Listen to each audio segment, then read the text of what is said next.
There is something incredibly important happening with Becka in the Testaments that I do not think enough people are talking about yet. Because on the surface, Becka does not seem like the kind of character who would become dangerous to Gilead.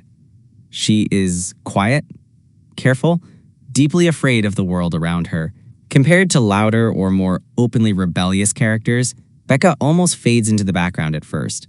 And honestly, that may be exactly why she is so important. I never wanted any of this. Just please don't marry him. I don't get to choose any of this. Because the Testaments has always understood something terrifying about authoritarian systems. The people who eventually destroy them are not always the obvious rebels. Sometimes the most dangerous people are the ones the system completely underestimates. And the deeper you analyze Becca's storyline, the more it feels like the series is quietly building toward one major turning point. Becka may eventually betray Gilead completely, not because she suddenly becomes fearless, but because she slowly realizes the system was never designed to protect people like her in the first place. And honestly, that realization may become one of the biggest emotional cracks in Gilead's entire foundation. One of the smartest details in the Testaments is how it explores fear differently across different characters. Some characters resist Gilead loudly, others survive through silence, others emotionally shut down completely just to endure the environment around them. Becka belongs to that last category. She survives by trying not to attract attention, by following rules, by appearing obedient enough to avoid becoming a target. But underneath that fear is something Gilead constantly fails to understand about human beings. Fear does not always create loyalty. Sometimes fear creates distance. And over time, that emotional distance becomes dangerous. Because once somebody stops emotionally believing in the system protecting them, obedience slowly starts becoming performance instead of faith. That may already be happening with Becka. The series quietly hints multiple times that Becka feels deeply uncomfortable with the future Gilead is forcing onto women, especially marriage, especially the loss of personal identity, especially the complete lack of control over her own life. And unlike characters raised outside Gilead who immediately recognize the horror of the regime, Becca's awakening feels slower and more psychologically painful because she was raised inside the system itself. That difference matters enormously. Because when somebody raised entirely within authoritarian ideology begins questioning it internally, the system faces a terrifying problem. Its indoctrination is failing. And Gilead depends completely on successful generational indoctrination to survive long-term. The commanders do not just want obedience from adults. They want younger generations emotionally accepting the regime as natural forever.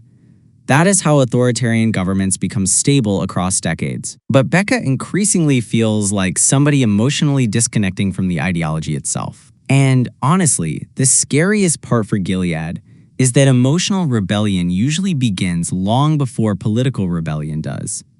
That is one of the hidden themes throughout the Testaments. Internal doubt comes first, then emotional separation, then eventually action. And Becka may already be moving through those stages without fully realizing it herself. One of the biggest clues is how often Becka seems emotionally trapped rather than ideologically devoted. That distinction is incredibly important. Truly loyal people usually defend systems passionately. Becka rarely feels passionate about Gilead itself. Instead, she feels afraid of what happens if she steps outside the role assigned to her. That is not loyalty, that is survival. And authoritarian systems become unstable once enough people are surviving instead of believing. Because survival-based obedience eventually weakens under pressure. Especially once people realize the system cannot truly protect them emotionally.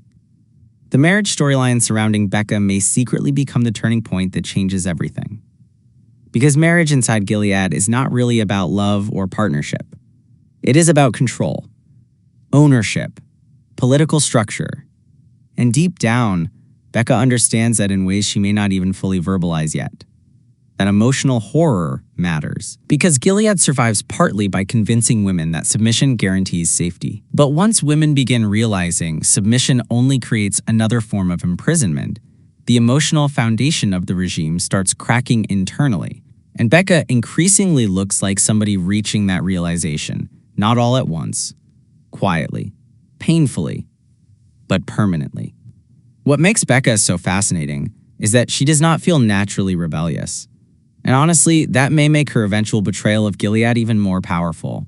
Because when naturally cautious people finally reach the point where they can no longer emotionally tolerate the system around them, it usually means the system has failed on a much deeper level.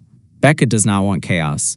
She does not want violence. She wants dignity, safety, control over her own future.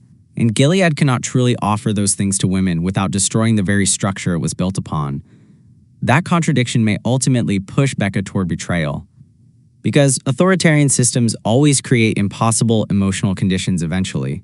People are expected to obey structures actively harming them while pretending the harm itself is virtue. Over time, maintaining that psychological contradiction becomes exhausting. And Becca already seems emotionally exhausted by the world around her. Another major clue is the way the Testaments constantly focuses on younger women emotionally observing hypocrisy inside Gilead. The commanders preach morality while secretly violating their own laws. Women are told suffering creates purity while powerful men exploit the system constantly. Younger generations begin noticing these contradictions whether Gilead wants them to or not. And once people start recognizing hypocrisy clearly, ideological control weakens dramatically. Because fear alone cannot sustain belief forever. At some point, people emotionally detach from the system, even if they continue outwardly obeying it. That emotional detachment may become the most dangerous thing happening inside Gilead long term. And Becca may represent that perfectly. The really tragic part is that Gilead likely believes characters like Becca are completely safe, predictable, manageable, non-threatening. But authoritarian systems often collapse because they underestimate quiet emotional rebellion happening underneath the surface.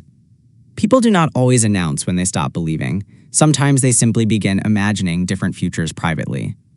And once enough people start imagining different futures, the regime slowly loses psychological ownership over them. That may ultimately be why Becca matters so much moving forward. Not because she is physically powerful, not because she becomes some massive revolutionary leader, but because she represents something Gilead fears more than open rebellion.